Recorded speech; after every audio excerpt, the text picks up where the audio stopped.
Assalamualaikum warahmatullahi wabarakatuh.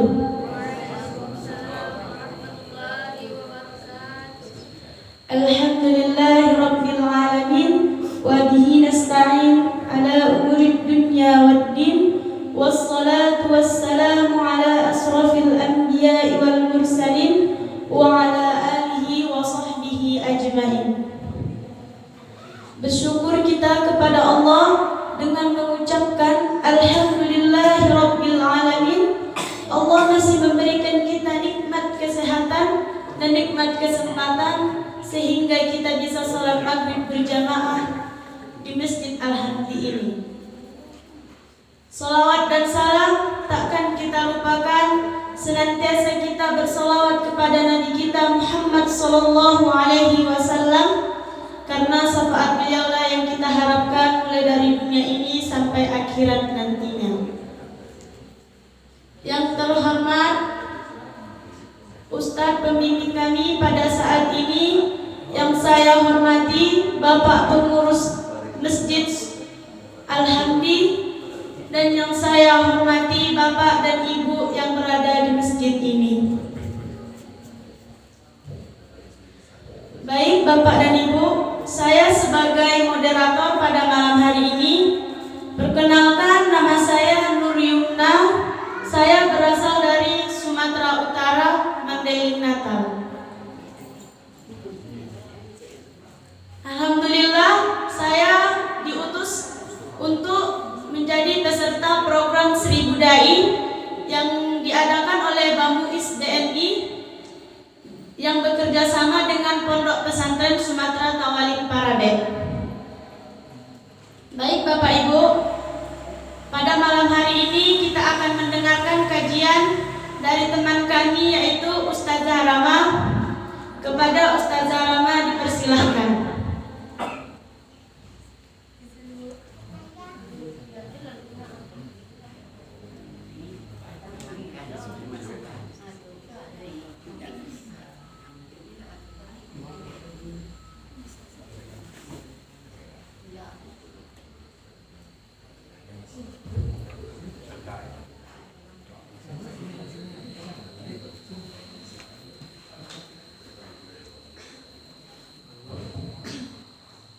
Bismillahirrahmanirrahim. Assalamualaikum warahmatullahi wabarakatuh.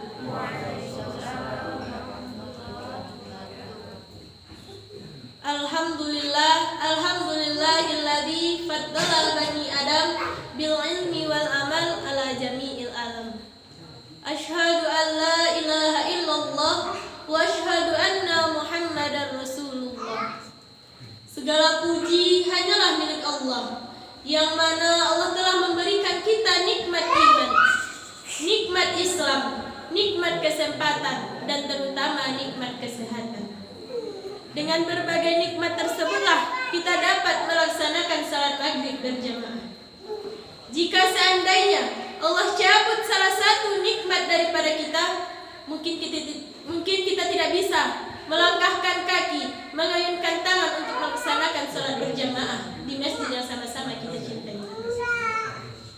Salawat dan salam mari kita kirimkan buat baginda Mustafa Nabi Muhammad sallallahu alaihi wasallam, yang mana dengan berkat beliaulah kita dapat merasakan indahnya Islam. Dulu kalau bukan karena beliau, mungkin kita wanita ini tidak ada. Karena di masa dulu wanita dibunuh hidup-hidup. Kemudian karena ada beliau, diangkatlah derajat wanita. Mudah-mudahan kita selalu mendapat syafaat dari baginda Mustafa Nabi Muhammad sallallahu alaihi wasallam.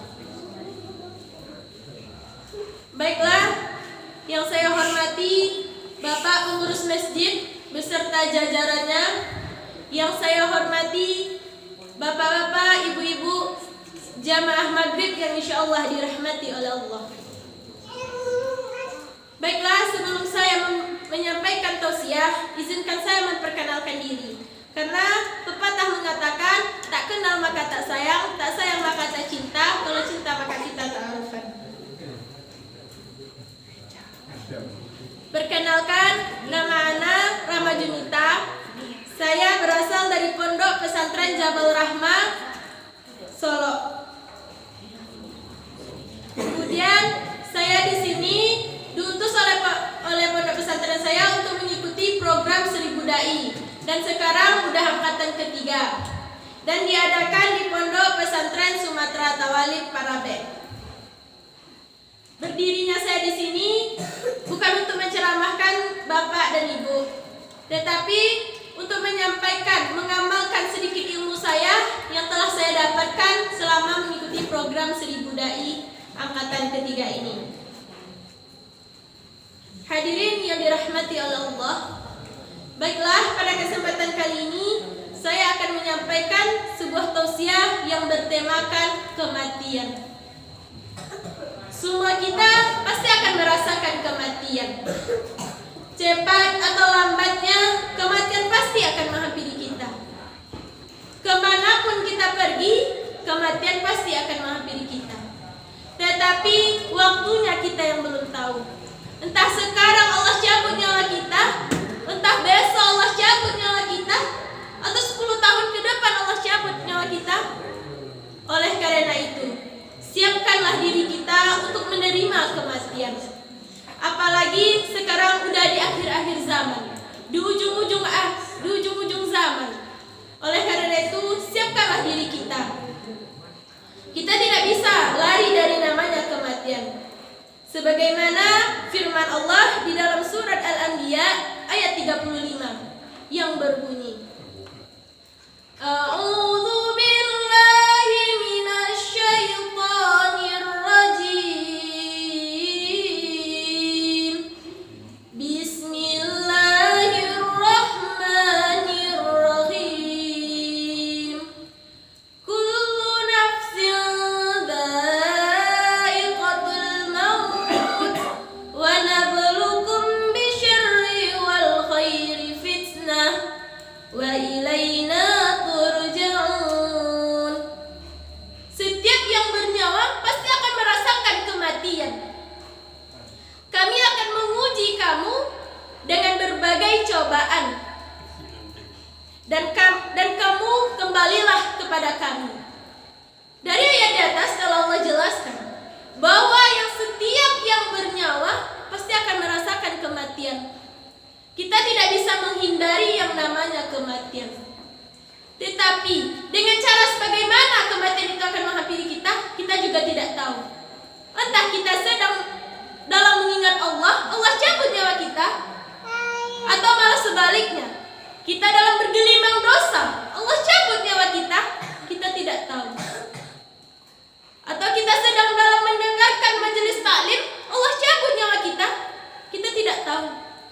Atau kita sedang menonton hal-hal yang dilarang oleh Allah, Allah cabut nyawa kita, kita juga tidak tahu. Oleh karena itu, ibu, bapak, siapkan diri kita untuk menerima kematian tersebut. Dan baik buruknya seseorang dilihat di akhir kematian tersebut. Kematian itu datang tergantung kebiasaan kita di dunia ini. Kalau kita sering berbuat baik, mungkin kita wafat dalam keadaan yang baik. Tetapi di masa hidup kita sering melakukan hal yang dilarang oleh Allah, mungkin kita wafat dalam keadaan yang bergelimang dosa. Karena Rasulullah SAW telah menjelaskan, la ta'jabu amalin hatta tanzuru bima yahtimu lahu. Jangan kamu kagum terhadap amal seseorang sebelum kamu melihat seperti apa kematian menghampirinya. Jadi dari hadis tersebut telah Allah jelaskan, orang yang sering berbuat amal soleh belum tentu dia wafat dalam keadaan yang soleh. Karena apa? Karena banyak sekarang gayanya aja yang ustazah, tapi niatnya bukan untuk mencari ridhonya Allah, hanya untuk mengharapkan pujian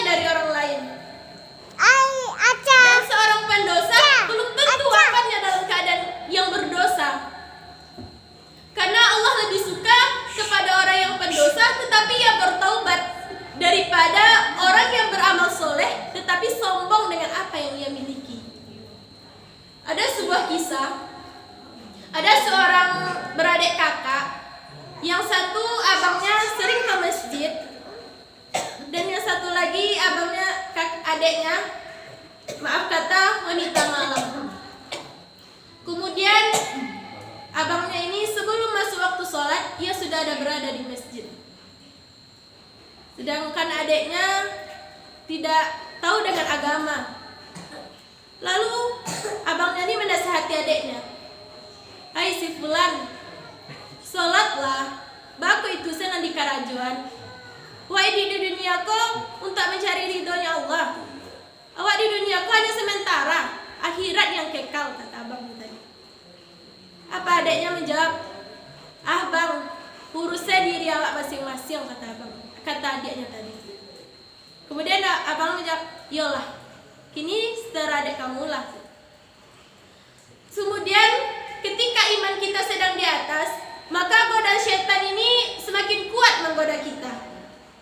Lalu abangnya ini digoda oleh syaitan. Apa kata syaitan? "Hai si fulan, mangga mirip kau duit kamu. Dan yolah kamu kayak adik kamu. Adik kamu banyak pitinya, bisa baliko balinya. Dan orang kek kau duit alnya." Kemudian abangnya ini tergoda lah oleh rayuan syaitan tadi. Sedangkan adiknya Allah beri hidayah. Adiknya ini sadar. Kemudian adiknya ini bertaubat. "Ya Allah, ampunkan dosaku ya Allah. Aku dilahirkan untuk berbuat baik. Kenapa aku seperti ini ya Allah?" kata adiknya. Akhirnya adiknya ini bertaubat, sedangkan abangnya terjerumus dalam kemaksiatan. Dan datanglah murka Allah. Allah datangkan gempa. Dan adiknya tadi wafat dalam keadaan bersujud mengingat Allah, sedangkan abangnya wafat dalam keadaan bergelimang dosa. Jadi apa yang kita ambil hikmah dari cerita tersebut?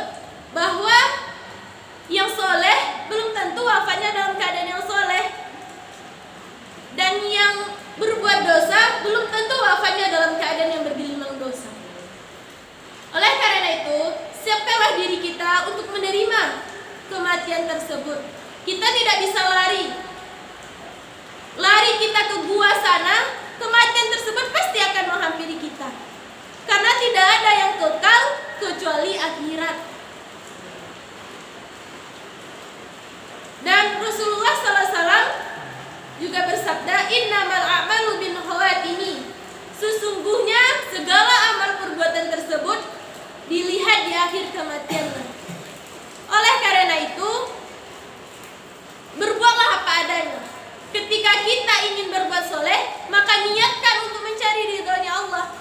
Jangan berniat untuk mengharapkan pujian terhadap orang lain. Banyak sekarang orang yang berbuat baik hanya untuk mendapatkan pujian. Oleh karena itu, siapkanlah diri kita untuk menerima kematian tersebut. Kematian itu pasti akan menghampiri kita. Cepat atau lambatnya, kematian pasti akan menghampiri kita. Sekarang banyak orang yang bermegah-megah dengan dunia, tetapi lupa dengan akhirat. Banyak orang sekarang yang lebih suka menonton organ daripada mendengarkan tausiah. Mudah-mudahan kita semua orang yang termasuk hamba Allah yang baik. Oleh karena itu, siapkanlah diri kita. Kapan ajal itu kan menjemput, kita tidak tahu. Apa yang kita miliki, ingat akhirat. Ketika kita diberi harta yang berlimpah oleh Allah, sisihkan sedikit harta kita untuk menjadi amal jariyah hendaknya di akhirat kelak. Ketika kita wafat, kita tidak bisa membawa apapun. Oh, saya membawa emas saya, tidak bisa. Saya mau membawa bantal saya, tidak bisa. Yang kita bawa hanyalah kain kafan. Oleh karena itu, tanyakan lagi pada diri kita. Udah sanggupkah kita? Udah cukupkah amal kita untuk menerima kematian tersebut. Ada sebuah kisah di tempat saya ini, ada sebuah kampung tetangga juga. Dia adiknya meninggal. Kemudian orang tidak ada yang mau memandikannya. Dia orang kaya. Kemudian dipanggillah saya ke rumah oleh kakaknya. Rama, bisa tidak Rama memandikan adik kakak? Turak, ambo jawab bu. Kalau ada yang tua, mangambo. Mungkin lebih pandai ama-ama yang tua daripada ambo. Kata ibu tuh tidak bisa doh. Ibu tuh tidak bisa memandikan mayat tersebut. Kemudian beliau memohon, tolonglah, siapalah yang akan menyelamatkan mayatku, katanya. Kemudian ambo pak ibu, pak. Kemudian orang di rumah mayat tersebut gak terlalu banyak gitu bu, orang yang meyakini mayat tersebut. Ketika mayat sudah dikuburkan, ibunya tadi menangis. Lalu saya bertanya, kenapa ibu menangis? Malu saya nak, percuma saya memiliki banyak harta, tetapi saya tidak pernah memikirkan akhirat. Anak saya ini di masa hidupnya ada orang meminta infak, bukannya diberi, malah dicaci maki. Nauzubillah. Kemudian saya bertanya, siapa orang yang pernah ia caci maki, maka temuilah bu, kata saya. Minta maaf kepada beliau agar jenazah ini tenang di alam sana. Mungkin sekarang kita tidak tahu bu, entah bagaimana siksa kubur yang beliau hadapi. Kemudian ibu tersebut menjemputlah orang yang beliau caci maki tersebut. Kemudian orang mencaci maki tersebut meminta memaafkan. Kemudian barulah tenang keluarga si mayat tadi bu. Jadi apa yang kita ambil? Bahwa percuma kita memiliki banyak harta kalau tidak kita pergunakan untuk yang baik. Nanti di akhirat harta tersebut kan Allah hisab. Si fulan, untuk apa kamu beli mobil? Yang menjawab bukan mulut kita bu, tetapi amal kita. Kalau kita membeli mobil untuk mengharapkan ridhonya Allah, untuk membantu orang-orang yang tidak mampu, untuk membantu orang-orang yang kesusahan, niscaya mobil kita menjadi amal. Tetapi ketika kita membeli mobil hanya untuk sombong, untuk berbuat riya, itu akan Allah hisab bu. Ada hadis Nabi mengatakan bahwa harta kita itu nanti ia akan menjadi ular besar di leher kita kalau kita tidak mempergunakannya dengan baik. Oleh karena itu, banyak-banyaklah kita untuk mengingat akhirat, bahwa kita di dunia ini hanyalah sementara. Semua yang ada ini hanyalah titipan. Yang kekal hanyalah akhirat. Kita tidak tahu kapan ajal itu akan menjemput kita, tetapi kita yakin kematian itu pasti akan menghampiri kita. Saya belum siap, Allah tidak tahu siap tidak siapnya kita. Pasti kematian itu akan menghampiri kita. Jangan kita terlena oleh nikmatnya dunia ini. Jangan kita sampai tergoda oleh dunia ini. Dunia ini hanyalah sementara, titipan. Oleh karena itu, siapkan diri kita untuk menerima kematian tersebut. Karena ketika kita sudah wafat, sebenarnya kita itu masih hidup, tetapi di alam yang berbeda. Kata guru ana, kita nampak orang yang menangisi kita itu, keluarga yang menangisi kita itu nampak. Tetapi ketika kita memegangnya, tangan tidak bisa digerakkan. rasanya, tetapi tangan ini tidak bisa digerakkan. Kita itu hidup tapi di alam yang berbeda. Kita nampak keseharian orang tersebut, keluarga kita. Oleh karena itu, untuk keluarga kita yang telah terdahulu, keluarga yang telah terdahulu meninggal dari kita, kita di dunia ini makanya berbuat baik. Karena ketika seandainya orang tua kita meninggal dan anaknya di dunia ini berbuat dosa, dosa tersebut mengalir kepada si mayat tadi, Bu, Pak. Jangan kita anggap, oh, orang tua saya sudah meninggal, yang berbuatkan saya tidak mengalir kepadanya. Mengalir, Bu, Pak. Kita, karena ketika kita sering berbuat baik, sering berbuat amal soleh di dunia ini, terhenti azab kubur beliau di akhirat kelak. Ada kisah seorang anak yang di masa di dunia ini sering berbuat soleh, kemudian orang tuanya ini mau malaikat cabut di alam kubur sana. Kemudian Allah hentikan, malaikat hentikan. Kemudian si mayat ini bertanya, kenapa kau hentikan? Pukulkan saja kepada saya. Bagaimana saya bisa memukul kamu? Kata malaikat. Anak kamu di dunia sana sedang mendoakanmu.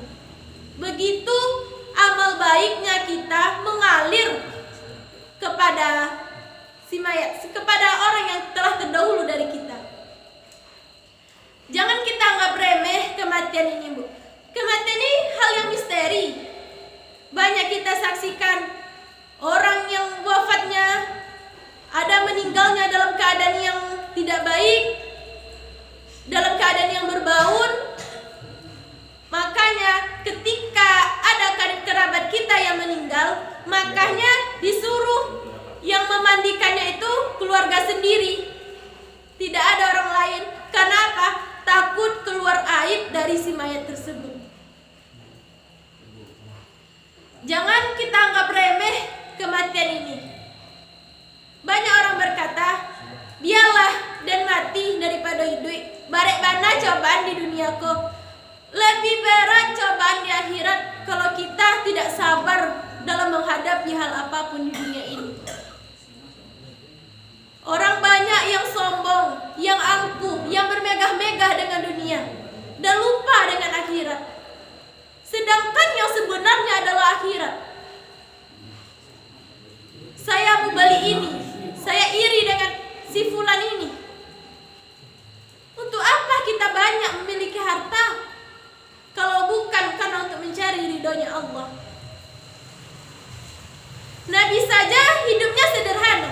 Beliau tidur di tikar yang terbuat dari daun kurma. Ketika beliau bangun, ada jejak tikar di badannya.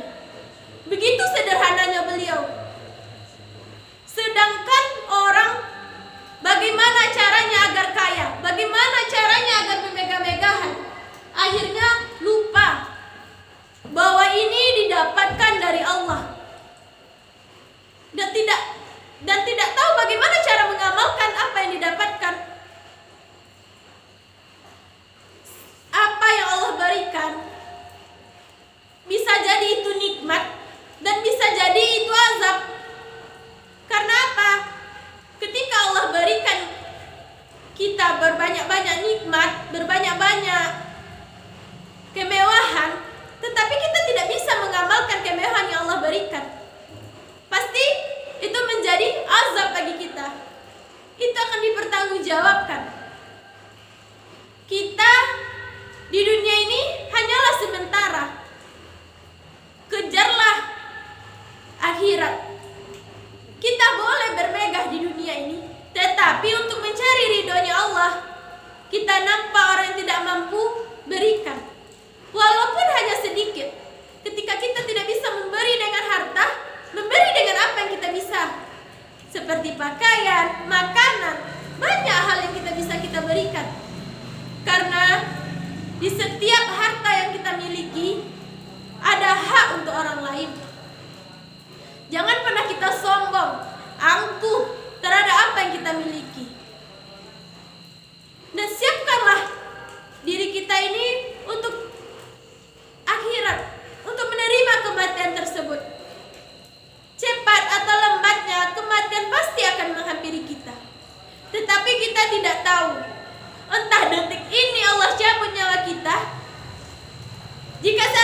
detik ini Allah cabut nyawa kita, apakah kita sudah berbuat amal baik sehari tadi? Syukurlah kalau yang ada. Kalau tidak, nauzubillah. Atau Allah cabut nyawa kita 10 tahun ke depan, siapkan diri kita untuk menerima 10 tahun ke depan. Allah tidak pernah menjanjikan, "Oi, kamu si fulan, kamu umur sekian kamu wafat." Tidak ada Allah sebutkan. Nabi pun tidak tahu kapan kita akan meninggal. Oleh karena itu, siapkan. Ada di dalam hadis Nabi, ketika kita 4 bulan di kandungan, yang 40 hari pertama seperti gumpalan darah, 40 hari kedua seperti daging, dan 120 hari disitulah Allah masukkan roh. Baiknya kita, buruknya kita, celakanya kita, kayanya kita, miskinnya kita, ajal kita, itu Allah sebutkan. Tetapi tidak mungkin kita masih ingat sampai saat sekarang, karena Allah memberikan itu ketika kita di dalam kandungan, ketika kita baru terbentuk, Allah berikan hal tersebut. Syukur ketika Allah berikan kita waktu dulu, Allah bisikan kepada kita kalau kita akan menjadi orang yang bahagia, orang yang tidak celaka. Tapi kalau seandainya Allah bisikan kepada kita, kamu besok di dunia kamu menderita, di akhirat kamu akan celaka. Kalau seperti itu yang Allah bisikan, takdir itu bisa kita rubah dengan apa? Dengan doa dan bekerja keras.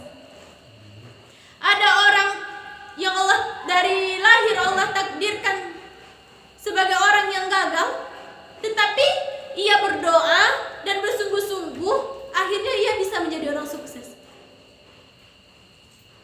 Banyak orang sekarang yang tidak tamat sekolah menjadi pengusaha.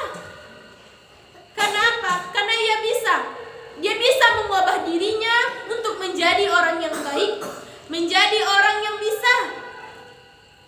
Kita telah Allah berikan kenikmatan yang banyak, tetapi kita tidak bisa memanfaatkan waktu tersebut. Kita bermegah dengan dunia, lupa dengan cara bersyukur. Dan ketika kita mau wafat pun, kita masih banyak yang bergelimang dosa. Oleh karena itu, ibu bapak yang dirahmati oleh Allah, siapkanlah diri kita untuk menerima kematian. Ajal ini tidak selalu ada. Pasti akan Allah berikan kematian, pasti akan Allah cabut nyawa kita. Tapi kita tidak tahu seperti apa kematian itu akan menghampiri kita, jika kita juga tidak tahu. Itu tergantung kebiasaan kita. Kalau kebiasaan kita selalu melaksanakan perintah Allah dan niat untuk mencari ridhonya Allah, mungkin Allah cabut kita dalam keadaan yang baik. Tapi kalau kita sedang bergelimang dosa, Allah cabut nyawa kita. Bagaimana Bu Pak? Banyak kita lihat azab bagi orang belum dikubur saja, di dunia saja sudah Allah lihatkan. Ada kuburannya yang berair, ada kuburannya yang keluar ular, ada kuburannya yang keluar kaca. Sudah Allah nampakkan, di dunia saja sudah Allah nampakkan. Bagaimana di akhirat kelak? Tanyakan diri kita lagi, siapkan diri kita lagi. Kalau seandainya pulang dari sini saja Allah cabut nyawa kita, kita tidak tahu. Untuk itu banyak-banyaklah bertobat, banyak-banyaklah beringat Allah, beristighfar. Kematian itu pasti akan menghampiri kita. Kita tidak bisa lari dari namanya kematian. Sebagaimana firman Allah di dalam surah Al-Jumu'ah ayat 8. A'udzu billahi minasy syaithanir rajim. Bismillahirrahmanirrahim. Qul innal mauta alladzi tafirruna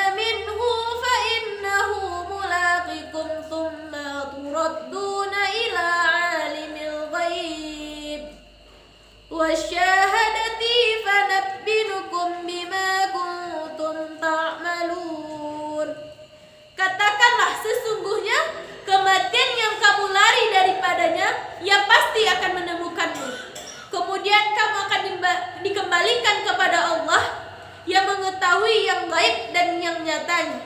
Lalu dia berikan kepadamu apa yang telah kamu kerjakan. Jadi dari ayat di atas telah Allah jelaskan bahwa kita tidak bisa lari dari namanya kematian tersebut. Kematian itu pasti akan menghampiri kita. Kita datang, kita Allah ciptakan. Kita diciptakan oleh Allah, maka kita akan kembali lagi kepada Allah. Mau lari kita ke ujung dunia, mau lari kita ke dalam lautan sana, kematian itu pasti akan menghampiri kita. Siapkanlah diri kita, tanya-tanya lagi kepada diri kita, siapkah kita untuk menunggu kematian tersebut?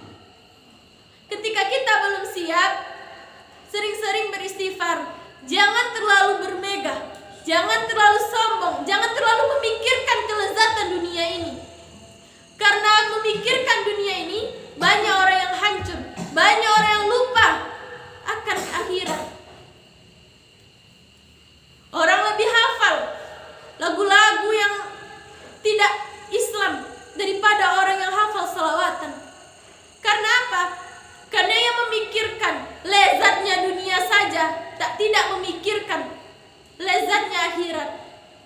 Ketika kita sering berbuat amal baik, di akhirat sana akan Allah berikan kita kenikmatan. Mungkin Allah ringankan azab kubur kita, mungkin Allah angkat derajat kita, mungkin Allah kita masukkan ke surganya. Kita tidak tahu. Oleh karena itu, siapkanlah diri kita untuk menerima kematian tersebut. Kemanapun kita akan lari, yang namanya kematian tersebut pasti akan menghampiri kita. Di dalam peti, digunci, tidak akan bisa, Bu, kata kita. Tetapi kata Allah itu bisa. Karena semua ini hanya milik Allah. Kita dilahirkan supaya apa? Supaya kita berbuat amal yang baik, supaya kita mengingat Allah. Tetapi mengapa kita dilahirkan bukan untuk mengingat Allah, tetapi kita dilahirkan untuk bagaimana mewahnya dunia. Oleh karena itu, siapkanlah diri kita. Jangan pernah kita lari dari namanya kematian. Ajal ini tidak tahu kapan Allah jemput. Kita yang sering berbuat amal baik, niatkan untuk mencari ridhonya Allah. Jangan pernah niatkan untuk mengharapkan pujian, apalagi imbalan dari orang lain. Ketika kita punya harta, sisihkan harta kita untuk akhirat. Apalagi kita beramal dan amalan kita itu menjadi amal jariah. Sampai mati pun kita, sampai wafat pun kita, amalan tadi tetap mengalir kepada kita selagi apa yang kita berikan itu diperlakukan dengan baik. Contohnya saja, kita membantu pembangunan masjid. Jika sering orang melaksanakan sholat di sana, amalannya tersebut mengalir selalu buat kita. Karena 3 amalan yang tidak putus-putusnya. Doa anak yang berbakti kepada kedua orang tuanya, amal jariah, kemudian ilmu yang bermanfaat. Ketika kita sering melakukan tersebut, tidak henti-hentinya. Ketika kita memiliki ilmu, walaupun hanya 1, tapi kita amalkan, kita berikan kepada orang lain, dan diingat oleh orang lain tersebut sampai akhir hidupnya, itu menjadi amal jariah bagi kita. Kalau ilmu yang kita berikan itu bermanfaat.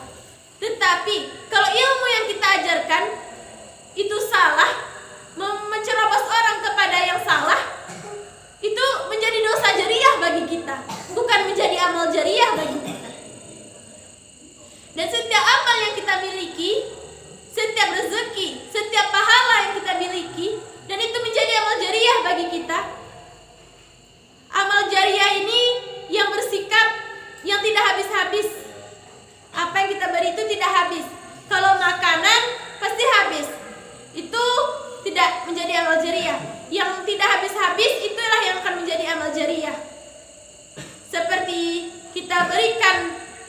bantuan terhadap fakir miskin, itu mungkin ia akan kena. Al-Quran kita berikan, sering ia bacakan, itu menjadi amal jariah bagi kita.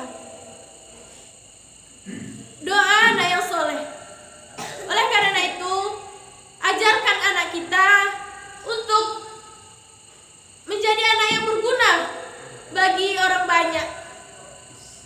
Makanya sekarang orang lebih suka memasukkan anak ke pesantren, karena dunia sekarang tidak seperti dunia yang dulu.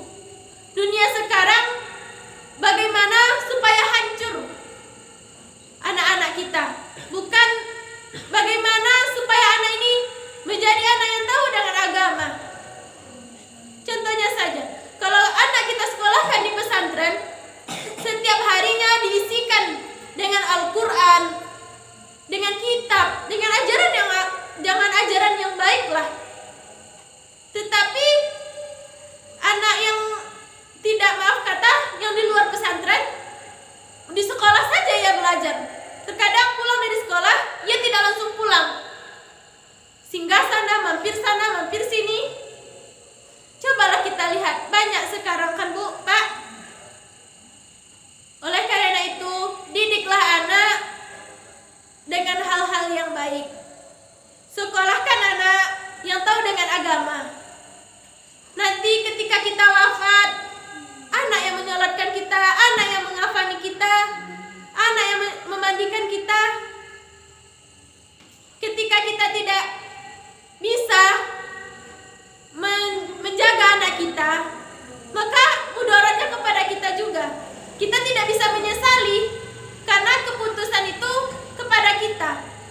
Ketika kita keras dalam mendidik anak, mungkin anak tersebut akan menjadi anak yang berguna.